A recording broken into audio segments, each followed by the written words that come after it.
Hi there, everyone. Can you hear me? Am I on? Okay, excellent. I'm Deborah Cohen. I'm a history professor here at Northwestern and the director of the Buffett Institute.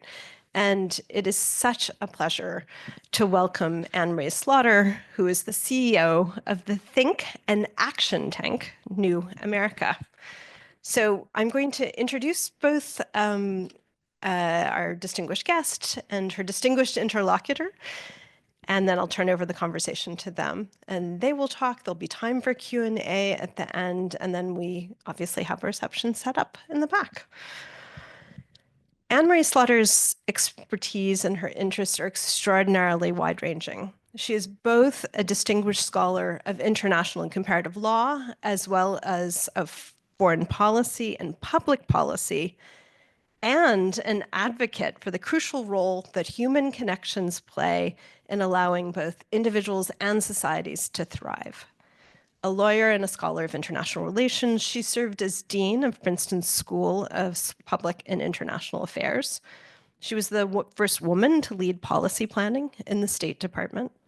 And since 2013, she has led New America as it has substantially expanded its remit to encompass American renewal in the broadest possible terms, with a focus on implementation as well as ideas.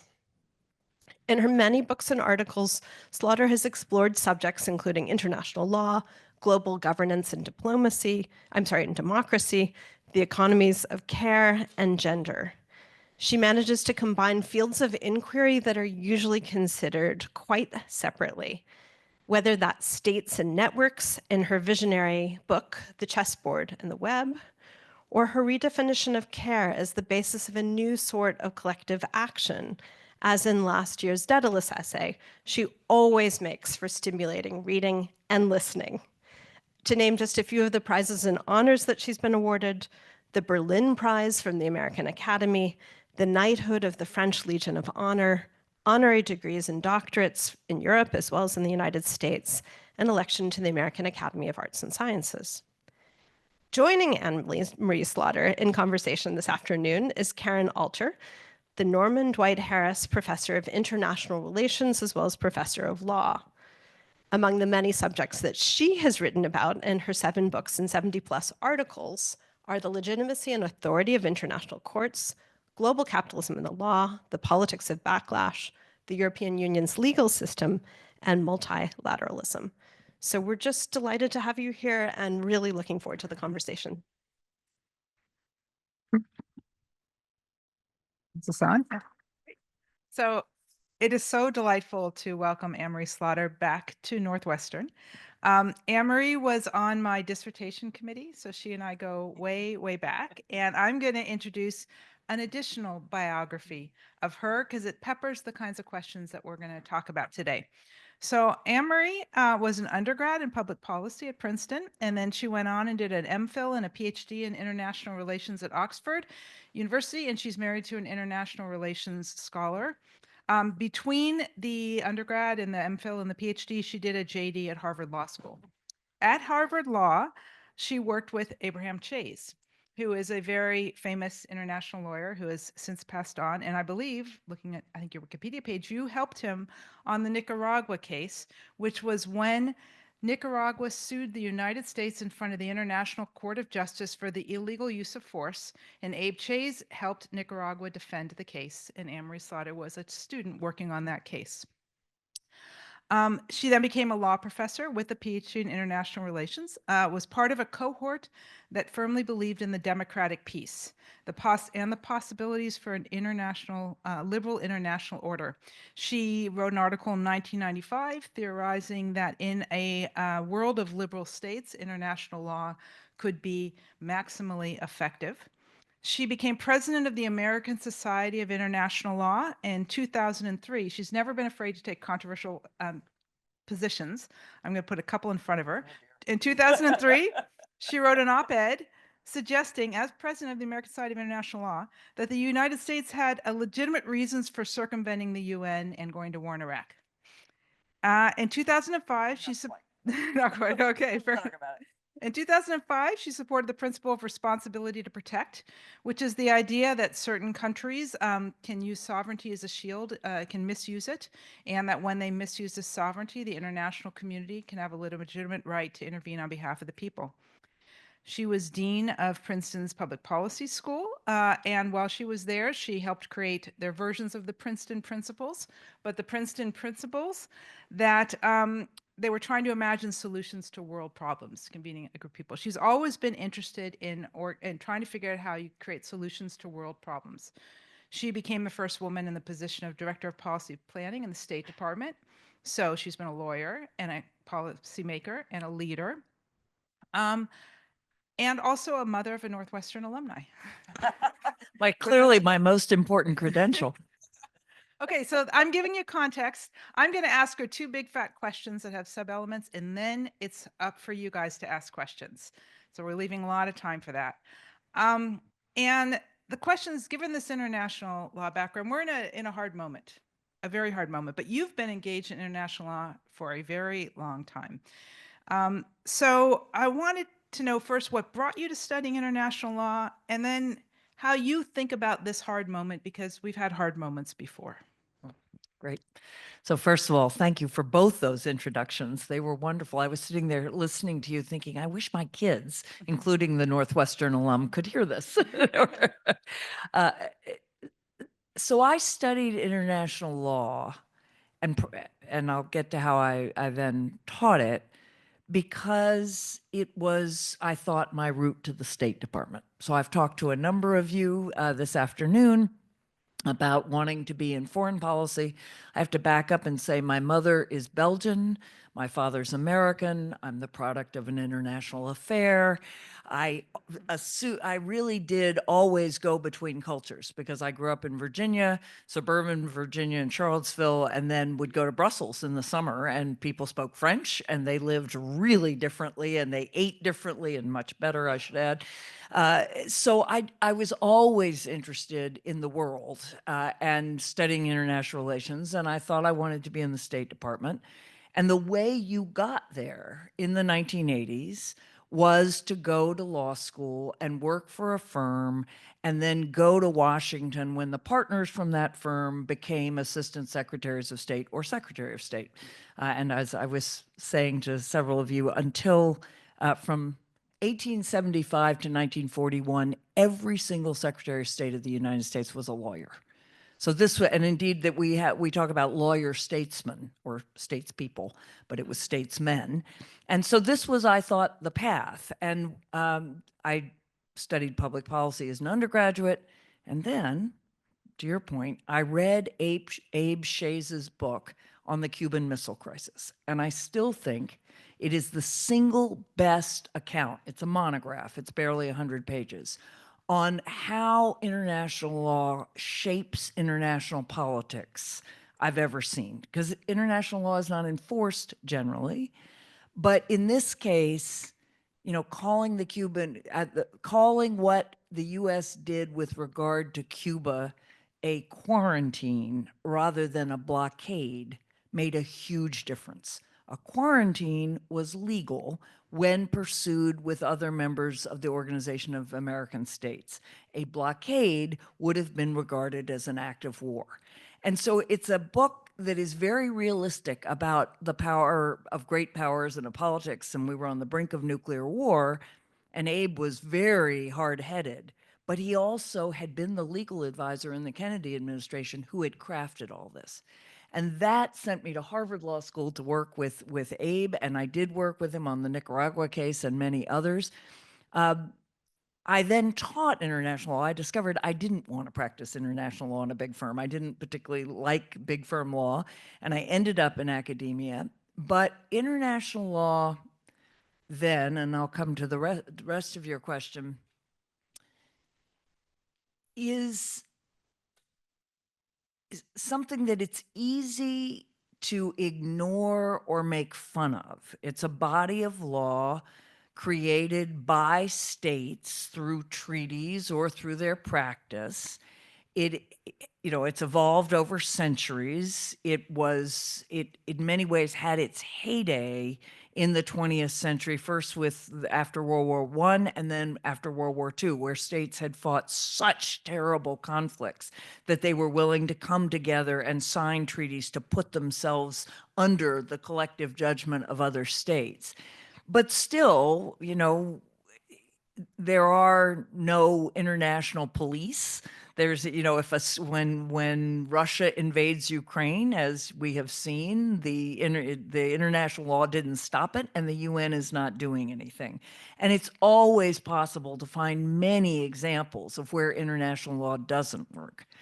But if you take the long view, and here I'll use human rights, because human rights didn't exist in international law until the Universal Declaration of Human Rights in 1948.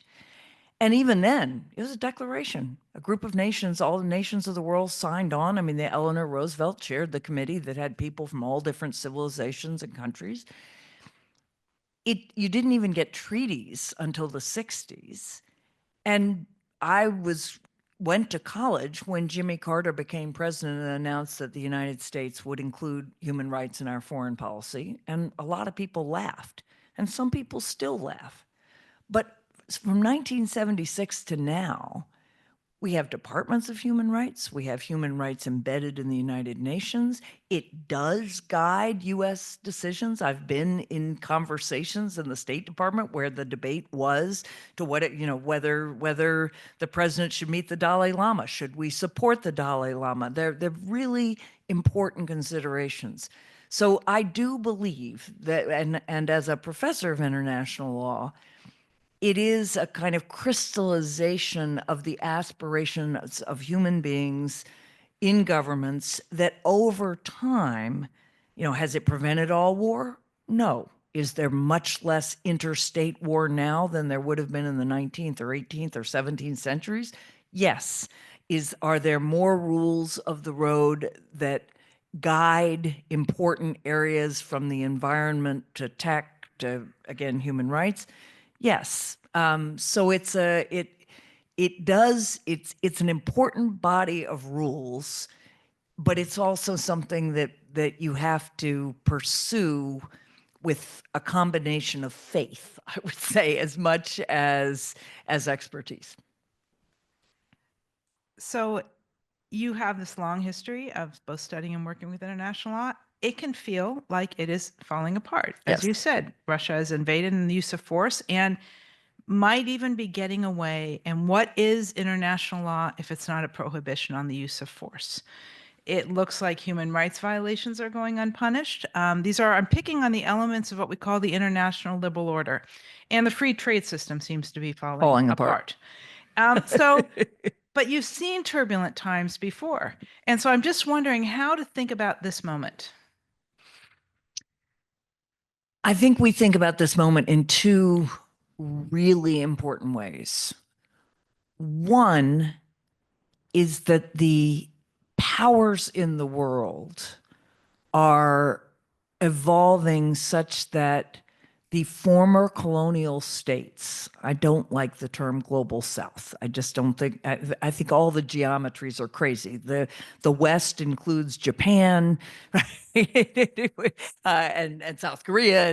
That doesn't make any sense. There really isn't an East anymore in the way that there was during the Cold War. The South, includes countries that are well north of the equator. So we're just not going to use the geographical terms. But what just happened at the UN General Assembly 2 weeks ago is that 193 nations negotiated a pact for the future and a declaration on future generations and a global digital compact. And a group of states tried to block it, led by Russia. There was Russia, China, Pakistan, Saudi Arabia, India, a number of others. That got pushed back. And at the final moment, Russia again tried to block it. And the states that shouted Russia down, they didn't shout, it's the UN, but they blocked it, were the African states. It was the group of African states. And then Mexico stood up and said, just take the vote.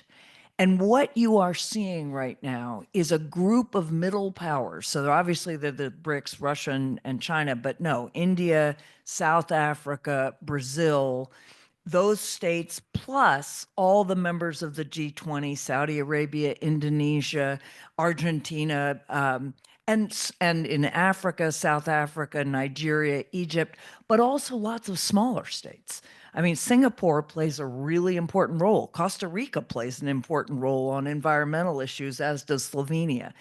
We are now entering a world where 193 states seemed impossible compared to the 50 who signed the UN Charter, but 193 states can actually be more functional than the 535 members of the US Congress. And I can tell you right now, I think I'd rather do diplomacy in New York than I would in Washington. These states now realize that if they come together in the right configurations, they actually can resist the great powers. States like India, which was always at the head of the non-aligned movement, are now saying we are multi-aligned. So the US government has pushed really hard to cultivate India and has pushed the Quad, which is the US, India, Japan, and Australia, as a kind of alliance. And India has played along, and we've gotten closer to India.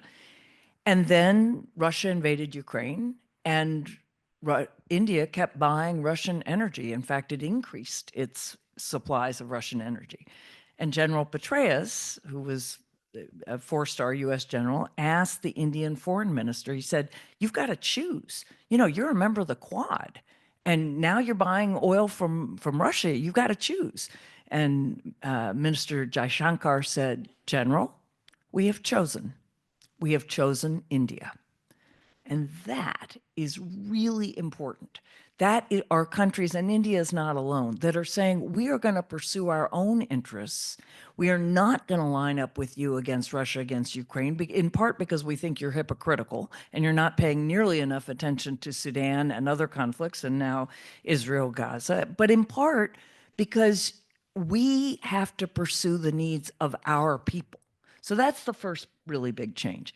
And the second is in this Pact for the Future and the Global Digital Compact, for the first time, the UN has recognized that the states of the world cannot meet the global challenges of climate change, of infectious disease, food security, water security, migration, all the different possible tech problems, cannot meet those challenges without the stakeholders, or as they call them, the necessary partners.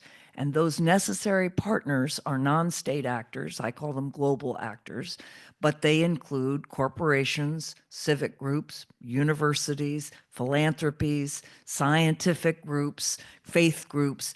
So the two big changes, and why I'm actually optimistic, are that we are seeing, I think, not the death, but the serious decline of the post-war rules-based or liberal order. We could debate forever which they are, in which the Security Council is sort of the great powers are supposed to run the world, and then there's the General Assembly, and it's very secondary. And the Economic and Social Council is very secondary, to a world in which middle powers, smaller powers, and non-states will have an increasing role in actually addressing global problems and implementing the commitments of international law. I also think that will probably mean more international law in domestic courts, but I think we're talking probably a century of that evolution. And we could blow up the world first, always possible. But So in that, just to push you a little bit more on that part, you I said taught her way Yeah. too well. Every time she questions me, I'm thinking, Well, no, so where is international law in that story? So these powers are reconfiguring, they're looking out for themselves. How is international law configuring or not configuring this set of relationships and changes? So smaller and weaker states are always more enthusiastic about international law than bigger states. And the first article I wrote was called A Badge of Honor, and it was my first international law article published in the American Journal of International Law, was article about the Alien Tort Statute, which said that torts or wrongs that were committed in the United States against foreign states should be heard in federal courts. And really, what was going on was that the Continental Congress realized that actually it was after the Revolutionary War, that people who had owed debts to England, to the British government was suing to recover those debts, and state courts were finding for American debtors against British creditors. Not surprising, we won the Revolutionary War. And so the Congress wanted to make sure that those cases were heard in federal court, because federal judges would understand that it was not a good idea to keep finding against Britain. That could get us back into war. Equally, they were applying international law. And when we were a new nation, we were big supporters of international law. You can imagine, right down to the sort of end of the 19th century and 20th century. As you get bigger and you can flout international law with impunity, you're often less supportive. So here, smaller states and medium states are much bigger supporters of international law. The great power of Liechtenstein, really, Liechtenstein's about as big as Chicago. It might be smaller than Chicago, but the Liechtenstein diplomats got through something called the veto initiative, so that now when a great power vetoes, like when Russia vetoes a Security Council resolution against Russia on the invasion of Ukraine, or the US vetoes a resolution against Israel, that country now has to explain the veto to the General Assembly.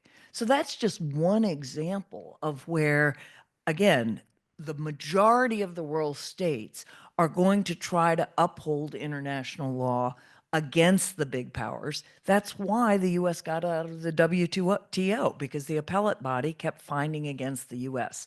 So I do think we are entering a world in which it's going to be much harder for great powers to sort of say, well, yes, we're all under international law, but we're not when it doesn't suit us. There'll be consequences. They might still do it, but there'll be more consequences. That was one of my big fat questions. So you guys should be thinking about your questions, because here's another one related, but a little bit different. Because throughout your life, you have been someone who thinks about big ideas and tries to make change. Okay, and you've done love this. big ideas. You've done this as a student. You've done this as a law professor and as a legal advocate. You've done this as a dean at a university. You've done this working in government. Okay, so now you're an American and in a very powerful state that's not being very well behaved with respect to international law. And I think a lot of young people today are feeling like despondent. What can we do? How can we make a difference?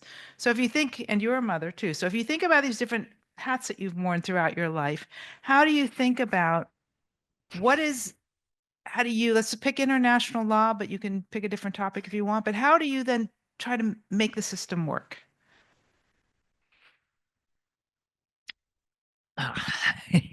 So that is a big fat question. So I no longer practice international law. I still believe in it, and I still teach it, and relatedly, and I'm writing sort of a lot of what I write about touches on international law. I think, and this is true of many international lawyers, at some point you move more into policy or more into global politics and policy and law, and they're all mixed together in various ways. I would say to anybody making their career now that because of the first and the second shift, in other words, if you're thinking about 193 states rather than just a group of great powers, there's more room to work with those states. And there are many non-governmental organizations, particularly like in the environmental arena.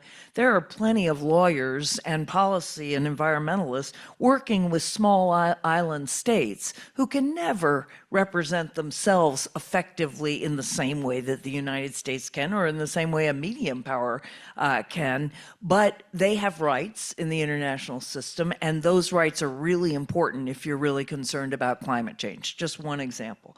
Or of course, you can work for non-governmental organizations, the many environmental organizations. I would again say you really need to be focusing on those organizations coming from all over the world. And I'll just plug for New America here.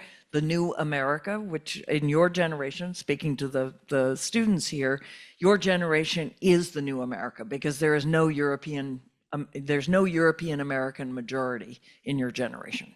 In 2027, all Americans under 30, there will be no European American majority. There won't be a majority. There will be a set of pluralities. The Hispanic Americans will be roughly 25 to 30%, African Americans 12 to 15%, Asian Americans the other 15%.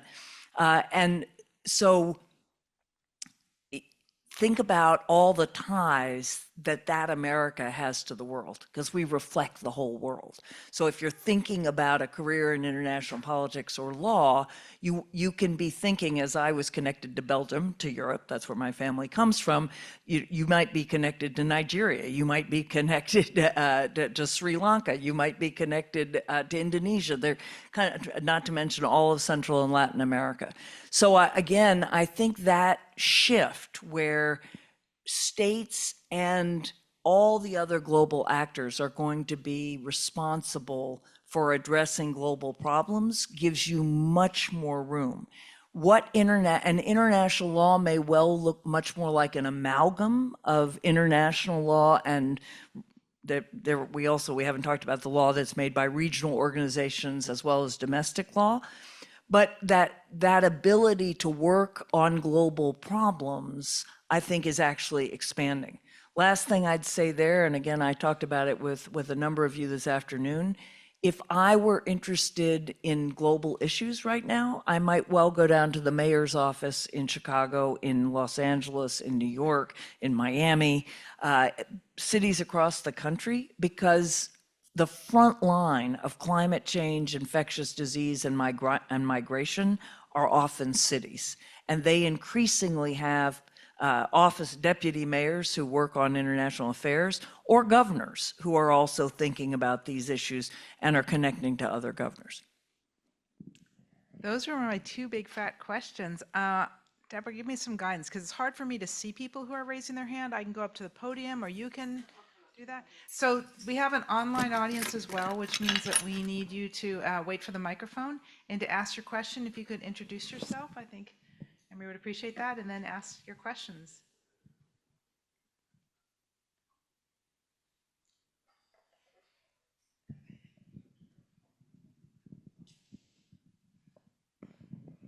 Hi there, thank you so much for coming. It's been an absolute pleasure. My name is Mia Perkins, and I am from one of those small island nation states. I'm from New Zealand. Indeed. So climate policy and Indigenous policy is something I'm particularly interested in. I'm interested then with a lot of specific regional nuances between each country. New Zealand's relationships with its Indigenous people, the Māori, is very different to America's relationship with Native American peoples.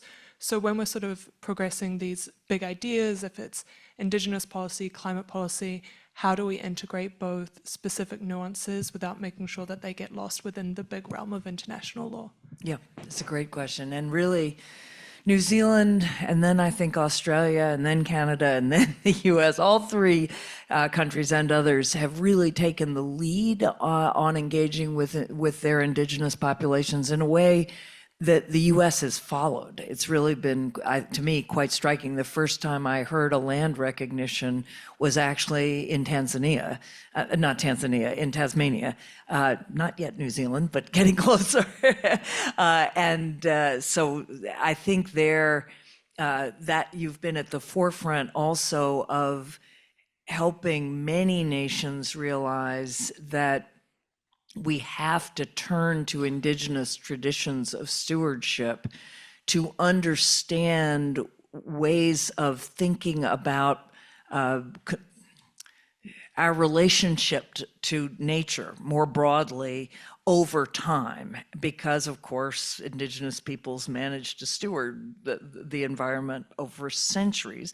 Much smaller populations, on the other hand, they were inhabiting smaller parts of the world. So what I see there is exactly, there are multiple paths to working with Indigenous peoples and engaging Indigenous peoples both in teaching, but also preserving their cultures in everywhere from the Amazon basin to wherever they are.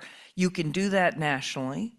You can do that nationally and internationally, working with them as nations. In this country, I don't know the formal status of the Maori, but in this country, of course, there are tribal nations. The United States represents those nations globally, but they are separate nations within the US. So there's a great deal to be done domestically, and what can be done in terms of, again, protecting land, but also learning from Indigenous traditions. But you can also now do this directly in the United Nations, or probably New Zealand is not a member of ASEAN, so it's a little more complicated. But regionally, I would be working with regional organizations in Africa, Latin America, and in the ASEAN area. So multiple ways, directly or indirectly, through national governments.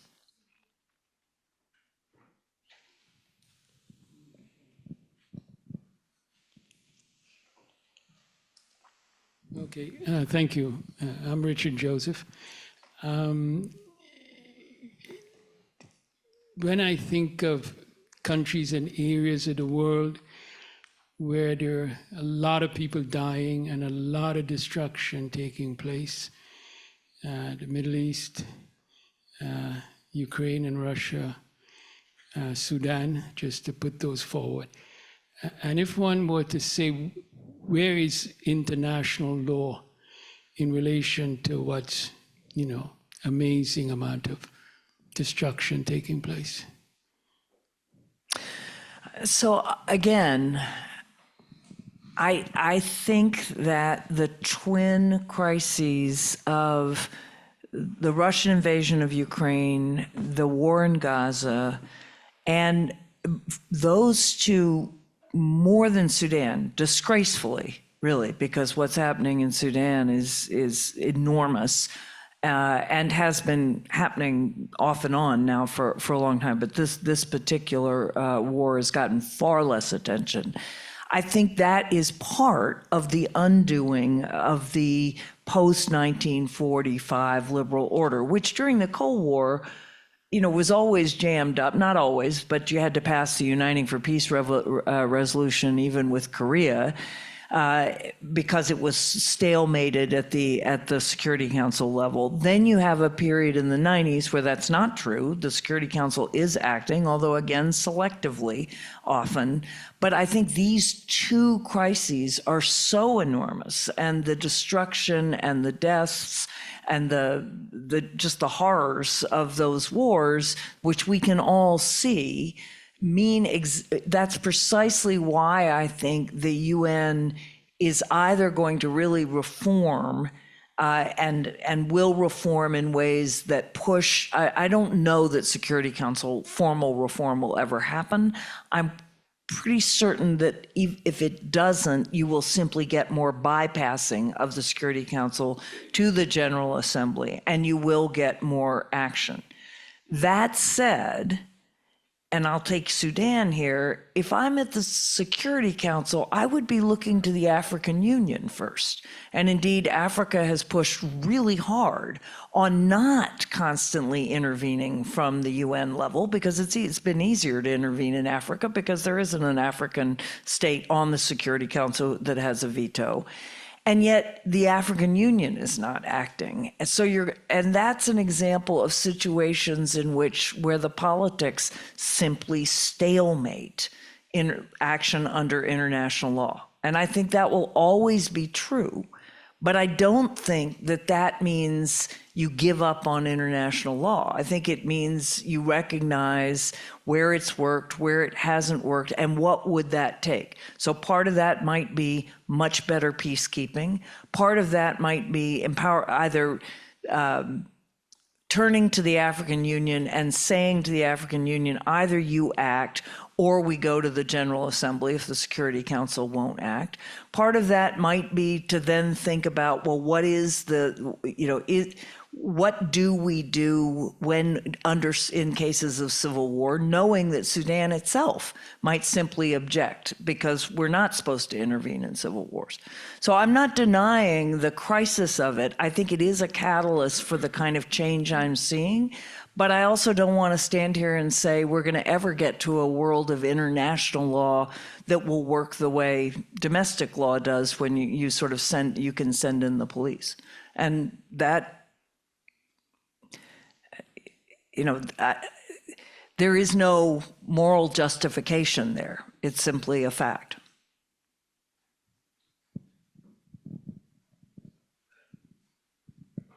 Thank you. Hi, I'm John Sisko. You mentioned earlier your thoughts on the democratic peace and rules-based liberal international order as a means of preserving peace following the Second World War. And I know this is a classic academic question that no one's quite reached a resolution on, but I was curious what your argument was that places the rules-based international order and international law as the lead cause of levels of global peace, lack of interstate violence that we've seen since the Second World War versus, say, increased economic interdependence or the invention of the atomic bomb. What, in your mind, unless those two things are linked and I'm misconstruing your argument, what would you say gives international law the precedence in your mind as the cause of this shift? So it's multi-causal. If you think about great power war, I think you certainly have to think that nuclear deterrence is as important as Article 2.4. At least the counterfactual, it might be that the horrors of World War I and World War II, even without Nagasaki and Hiroshima, would have been a deterrent, but I think the specter of nuclear holocaust was very important. Interdependence, more complicated, in part because, of course, there wasn't interdependence across the ideological divide. Today, you can say, well, our interdependence with China, although you could also say that's getting undone in various ways. And I certainly don't think that simply economic interdependence, that's Cobden, that argument has not held up. I did support the idea of the liberal peace. I do think war is much less likely among liberal democracies. Not impossible, definitely not. And civil war can certainly obviously happen. But I do think in the European Union, for instance, the extent to which the European Union is no longer liberal democracies, if Hungary goes even further, if you get, true authoritarianism, then I'm not sure I hold out nearly as much hope for peace there. I think that's a factor in some parts. I still think you have to recognize the enormity of the decision of the states of the world to outlaw war. For most of human history. So if those of you who've taken international relations, you're going to start with Athens and Sparta. It's Plato to NATO. And that's the way my husband's always taught it. Athens and Sparta and every other great power, and right down to then you get the 30 Years' War, and then you get all the wars in Europe. If a state wanted to invade another state, like Russia invading Ukraine, that was fine. Right? You could debate about whether it was a just war or not, but it was not illegal under international law until the Kellogg-Briand Pact of 1928. And the League is not an outlawing of international law in the same League of Nations the same way. It's more collective defense. But Article 2.4 says no nation shall violate the territorial integrity or political independence or use force. Threaten force, use force, or active aggression against any other state. And yes, I think the fact that, when Iraq invaded Kuwait in 1991 in a straight territory grab like Russia now, the world was shocked. And that wouldn't have been true in 1891. It just wouldn't have been true. That was normal. So I do think that has to be part of it. The idea that you have generations then of leaders and diplomats and lawyers saying you can't do this, and if you're going to do this, you have to find a justification, has been a factor in reducing interstate war. But it obviously has not outlawed it completely, but I definitely think it's been a factor. Can I say a word? I mean, I don't know whether old-timers can speak, but I want to say a word to you. You want to strengthen international law, don't you? You have to speak. Is that the heart of what? Would you like this? At the heart of your concerns, you want to strengthen international law. Am I making the right assumption? I want to strengthen it in ways that also changes it quite dramatically.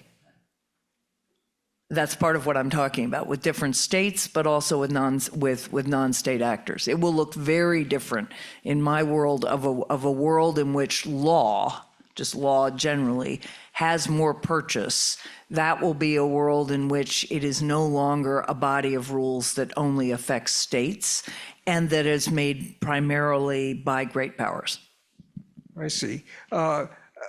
Several years ago, a well-known Catholic theologian died. His name was Hans Kuhn, and he's widely known in many circles. And he made a comment. He said, you can't have peace in the world until you have peace among the religions of the world. Well, we're pretty far from that. And it seems to me that I noticed in the last meeting of the G7, the Pope was invited to attend, which was quite unusual. Mm-hmm. And I thought to myself, maybe they're coming to understand the wisdom of Hans Kuhn. I'm not a Catholic, but I'm just trying to understand human life and how we operate. And it seems to me that, why couldn't there also be not only a G7, which is up and down in its effectiveness, and have a G7 among the religions of the world? And they too could have some kind of conversation on a constant basis, because behind the success of G7 politically and G7 religiously is the factor of trust. And how can we further strengthen trust that enables any kind of law and the rule of law to operate effectively? Well, thank you for the question. And I think it is. The first thing I would say is that those religious entities, the leaders of the global religions, certainly the Pope, but others, are exactly global actors. So before there was the Peace of Westphalia and our sovereign state, there was the church. There was obviously the Catholic Church and the various Protestant churches, and they were global actors. And so in that sense, the global religions have always been critically important and important in War and Peace. Again, the 30 Years' Wars between Protestants and Catholics. There, in addition to the Pope, there are very prominent interfaith councils that do play a role at the United Nations. I was just on a high-level UN panel, and one of the people on the panel runs a major interfaith council, and she was representing the views of Islamic leaders and Hindu leaders and Catholic, Christian leaders of various kinds, Buddhist leaders. So there are things like that. There's not a G7, but in general, the religious conflicts that we are seeing there are representatives, certainly of Islam or of Hindus. If you think about sort of the tensions in India, who are fighting for peace, but they are not able to control the politics, the internal politics of their own religions any better than the many states in the world, the political leaders who want peace are able to control it. So it is an important part, but it's not as simple, I think, as getting the leaders of those 7 religions to declare peace, because obviously, if you think about extreme Islam, just like extreme Christianity, those are people who are often breakaways from the main religion. But thank you. Hi, my name is Liana Leonidas, and I'm a peace activist from Cyprus. And I would like to bring back the discussion on peace.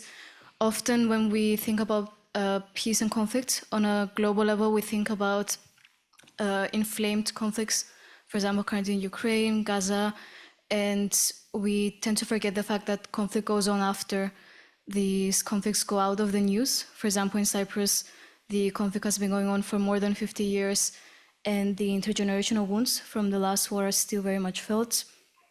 And I like to see conflict everywhere in the world that's related. For example, in 2014, when the Colombia peace agreement was signed, it gave hope for Cyprus because of its focus on reconciliation and rebuilding. However, we see that the actors who are most needed on the negotiation tables, such as women and youth, are completely absent because the people in power in our countries, they want to maintain the status quo. And working in Cyprus peace activism with actors such as UN and so on, we see that even they themselves are unable to help us. For example, we've attended as civil society so many meetings with the UN leadership in Cyprus where they told us they support us and they support us in other ways they can, for example, financial. However, we see that even their support cannot go that far, and they are the main carriers of international law and the main thinkers of agendas such as the women peace security and the youth peace security agenda. So my question is, how can we build peace on a long-term and institutional level in countries such as Cyprus, when we see that the actors who are the main envisioners of the ways to build peace in an inclusive manner are the ones who are unable to help us? Thank you. Well, you know most of the things that I would answer because you have referenced the women peace and security agenda, the youth peace and security agenda. Here's what I would say. If you study the Good Friday Agreement, another country where there was, decades and decades and decades of frozen and violent conflict, right? What you see is that it was the women who came together. I was just on a panel with Monica McWilliams, who created the sort of women's party, and it was the women of both sides, Protestant women and Catholic women, who came together and said, we are going to break the stalemate. And I think now I would agree with you. I think it has to be women and youth. You have to start domestically. It's very, it's hard. And you're going in the face, of course, as you say, of leaders. But I truly believe that those of us and women, we know this empirically, that when women are involved in peace negotiations, they bring different considerations to the table. They are focused on different issues, and they are more likely to reach a peace agreement. It's not that women are, this idea that we are peacemakers, no. I mean, that's a stereotype that my husband, anyway, would definitely challenge. But I do think, women are thinking about families. Women are thinking often about territory differently. Women have different considerations based on their life experience. So it's going to take a while before the UN is willing to impose that. I think the UN should actually say, you want to come to the peace table, you've got to include women and youth. I think and maybe if we get a woman Secretary General, that will be easier to do. The next Secretary General, I pray, will be a woman. There are only women candidates that I'm aware of thus far.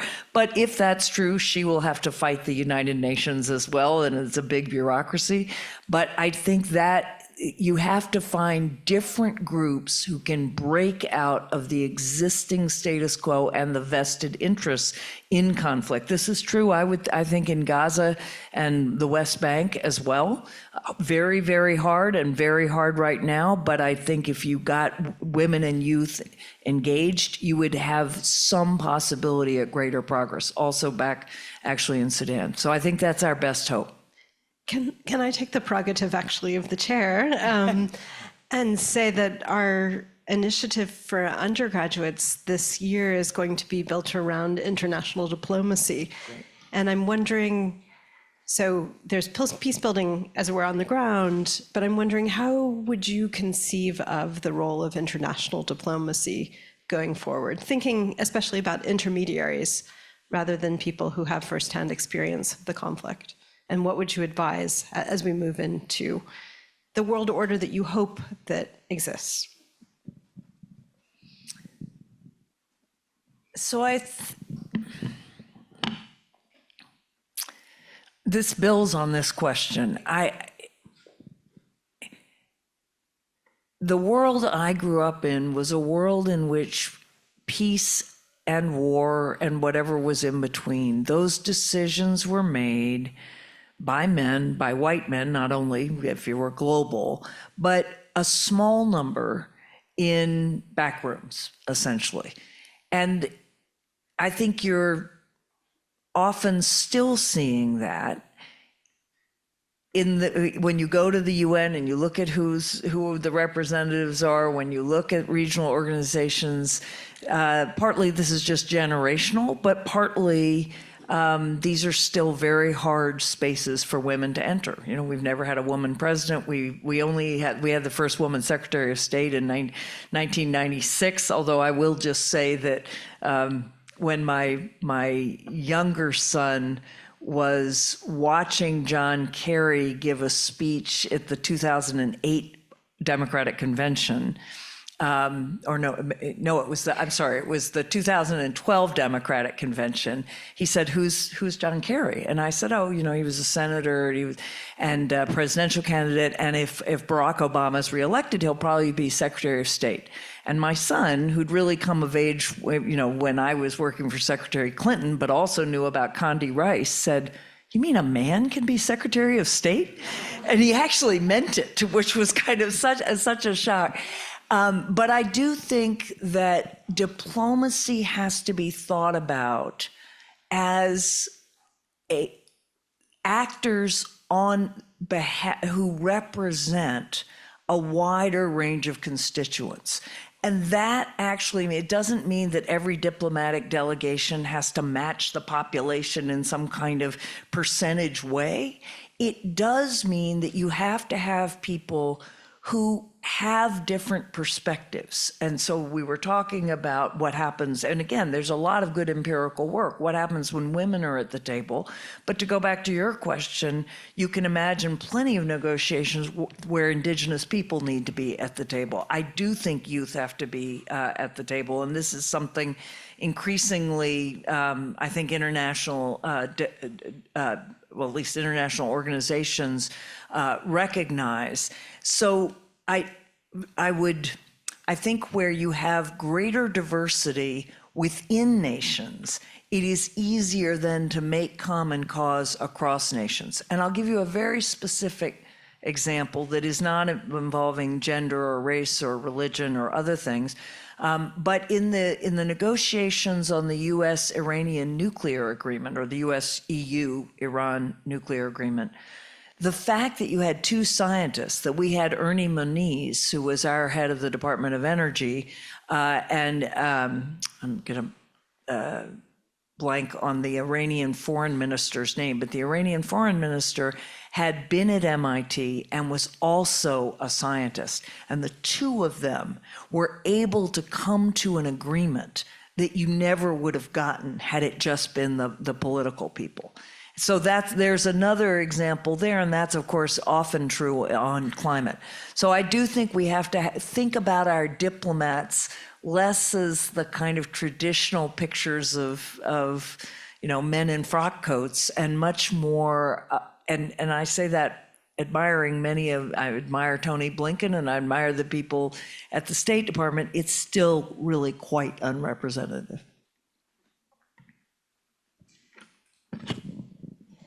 Thank you so much. Hi, thank you so much. My name is Mary. I'm a reporter for the Daily Northwestern.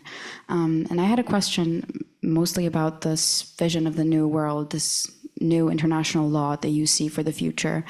I'm from Poland, where we see a big reliance on the US in terms of NATO and defending ourselves against the threat of Russia in the East.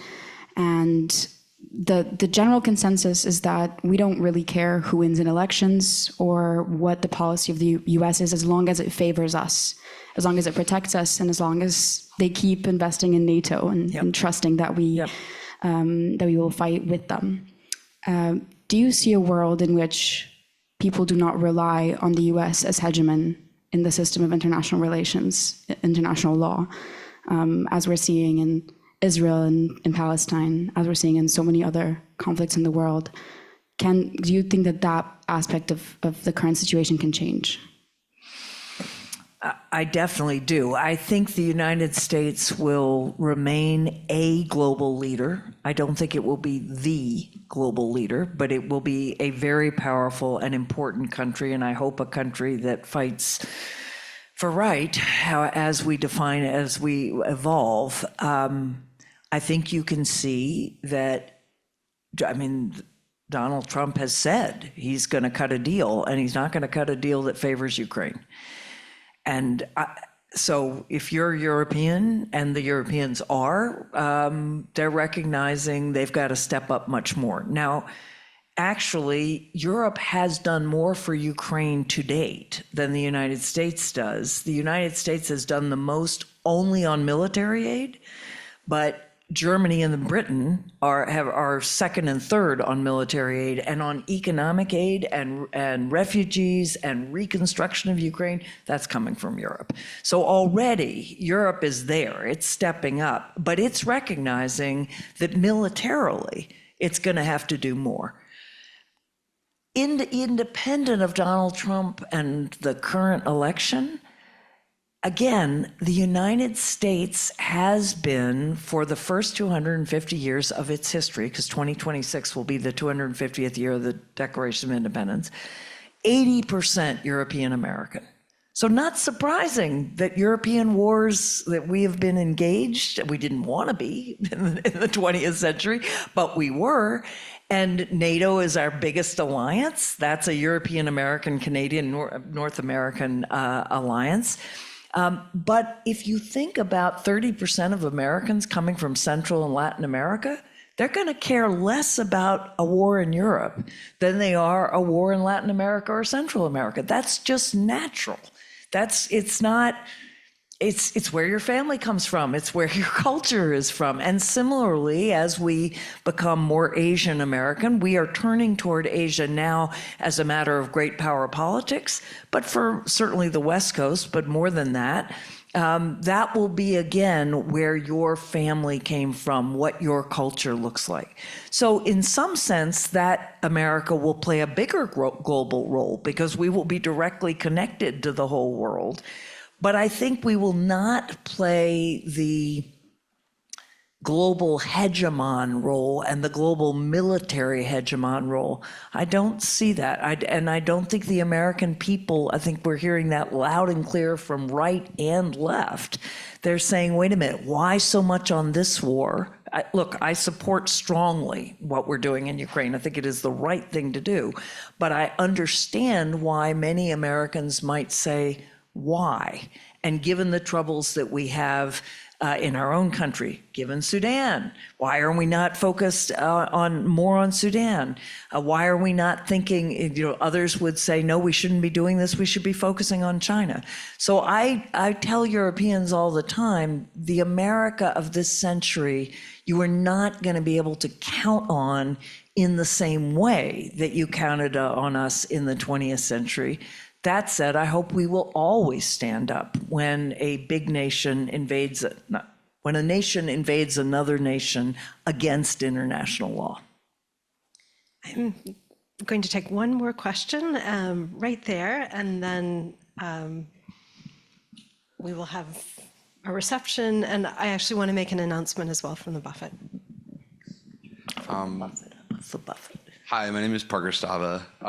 Just a little bit kind of continuation on the security topic that you were just discussing. In her most recent, in her recent 60 Minutes interview, Vice President Kamala Harris responded to a question stating she believed Iran to be the United States' current greatest adversary, which to me struck me as a little bit odd because I personally feel like kind of the prevailing, maybe like theory was that it's kind of China is kind of a peer adversary in terms of military might and economic might as well. And then just to kind of touch on your discussion about the changing international legal order, I was curious if you believed the vice president's assessment was correct, or if you think that it is kind of a diversion due to the kind of ongoing and very prominent conflict in the region.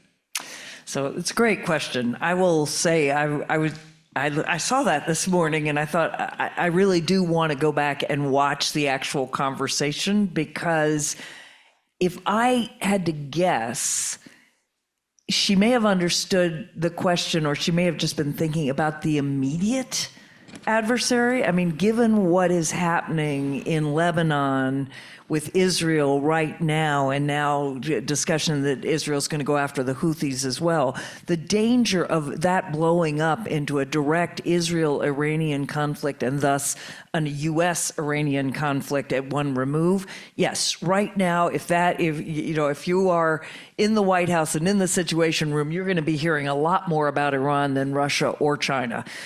So that's what I think she probably meant. And without going back and looking at it, I wouldn't opine on what she actually thinks, because I also know I've seen her at the Munich Security Conference 3 years running, and she's been extremely effective as standing up exactly for the U.S. position on Ukraine. She's been there with Zelensky. She's taken on Putin. And I've also heard her on China.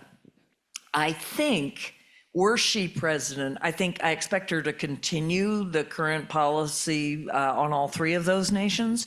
But I also expect her to pay more attention to the global challenges we've been talking about. The U.S. National Security Strategy says that, and I'm quoting, "Climate change is the existential threat of our time."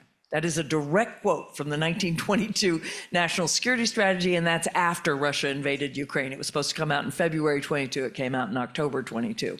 And it also says those other challenges I've been talking about, again, another pandemic, and it could be much worse, and COVID was pretty terrible. So another pandemic, again, food security, water security, all the knock-on effects. I expect her to try as hard as she can, and it's not easy, and it's not that Biden hasn't wanted to, but to pursue both halves of the national security agenda, that geopolitical part with those nations, but also that global part as equally as she can. And there, again, I think in doing so, she will just be a 21st century president. Please join me in thanking you.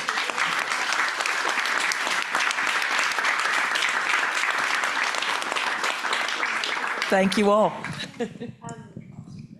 I just say these were such great questions. They were. So- They really were. Yes, I was going to say, fantastic. My hat's off to all of you. Yes, thank you to our students in the audience. I want to encourage you all to attend Buffett's Friday Symposium. This is our fall symposium, and it is about abortion now, global comparisons, and also agendas for the future. We are bringing in speakers from Ireland, Colombia, Kenya, and